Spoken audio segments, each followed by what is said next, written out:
Hello বন্ধুরা, আপনাদেরকে আরেকটি নতুন ভিডিওতে স্বাগত। এটি সিন্দুর কি কিমাত হলো একটি হিন্দি ভাষা ভারতীয় সোপ অপেরা, যেখানে বৈভবী হাঙ্গারে এবং শেখ অভিনীত। এটি চারলান্স ফিল্মের ব্যানারে 4ই অক্টোবর 2021 তারিখে দঙ্গল টিভি প্রচারিত হয়। সিরিয়ালটি সান টিভির তামিল ভাষায় সিরিয়াল রোজার রিমেক। এই দ্বিতীয় সিজন সিন্দুর কি কিমাত 2 1 মে 2023 সালে ভারতীয় তালিকায় এবং টিভিতে প্রচার হয়েছিল, যেখানে প্রধান ভূমিকা অভিনয় করেছেন ভৈরবী হাঙ্গা এবং মোহিত হিরান্দানি।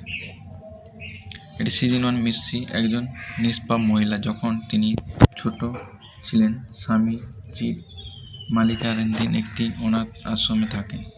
একজন বিখ্যাত ফৌজদারি আইনজীবী অর্জুন অবধি প্রতাপ এবং কল্পনা অবস্থিত ছেলে। তার এক ছোট ভাই আছে যার নাম অশ্বিন এবং তার দাদি অন্নপূর্ণা অবস্থিত এবং তারা তার সাথে সুখে বসবাস করে। অর্জুন এবং মিশ্রি একটি ভুল বোঝাবুঝির মাধ্যমে দেখা করে এবং এইভাবে তারা প্রেমে পড়ে। প্রিয়া একজন অর্থলোভী দুর্নীতিগ্রস্ত মহিলা। মিশ্রির বন্ধু সাক্ষী নামে এক মহিলার অধীনে কাজ করত। প্রিয়া শৈশবকালে ধরে মিশ্রিকে পছন্দ করত না এবং সাক্ষী তার প্রেমিককে হত্যা করতে দেখেছিল। সাক্ষী তাকে হুমকি দিয়েছিল যে সে পুলিশের মামলা না করার জন্য। তাই প্রিয়া স্বামীকে খুনে অভিযুক্ত করে, যার ফলে পুলিশ তাকে গ্রেপ্তার করে, যারা তার এতিমখানা সিল করে দেয় এবং বাচ্চাদের অন্য একটি এতিমখানায় পাঠিয়ে দেয়। একদিন মিশ্র তার আসল পিতা ব্রিজ অবশ্যির সাথে একটি মন্দিরে দেখা করে। সে তাকে বলে যে সে তার দীর্ঘদিনের হারিয়ে যাওয়া মেয়ে অনুকে খুঁজতে এসেছে। মিশ্রির অজান্তে মিশ্রি আর কেউ নয় বরং অনু।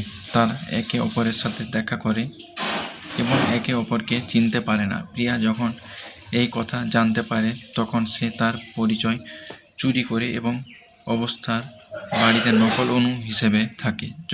সত্য জানার জন্য মিশ্র অর্জুনের সাথে দেখা করে, যে জানতে পারে যে সে একজন ফৌজদারি আইনজীবী এবং মামলাটি নিতে রাজি হয়, তবে এটি শর্তে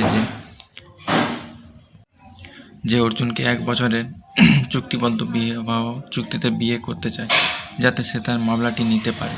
পরিবার অর্জুন এবং প্রিয়া অনুর জন্য একটি বিয়ের আয়োজন করেছিল, কিন্তু মিশ্র তার প্রস্তাবে রাজি হয় এবং তারা বিয়ে করে।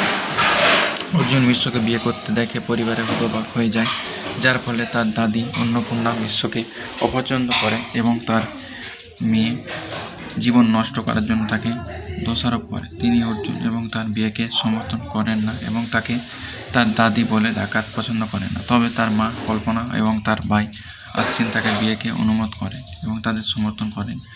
যশোদা এবং তার স্বামী বল্লু সহ পরিবারের অন্যরা সর্বদা তাকে অপছন্দ করে। প্রিয়া, যশোদা এবং বল্লু তাদের মধ্যে যথেষ্ট ভুল বোঝাবুঝি হয়, কিন্তু ব্যর্থ হয় এবং সেও বেশ কয়েকবার মিশ্রকে হত্যা করার চেষ্টা করে, কিন্তু ব্যর্থ হয়।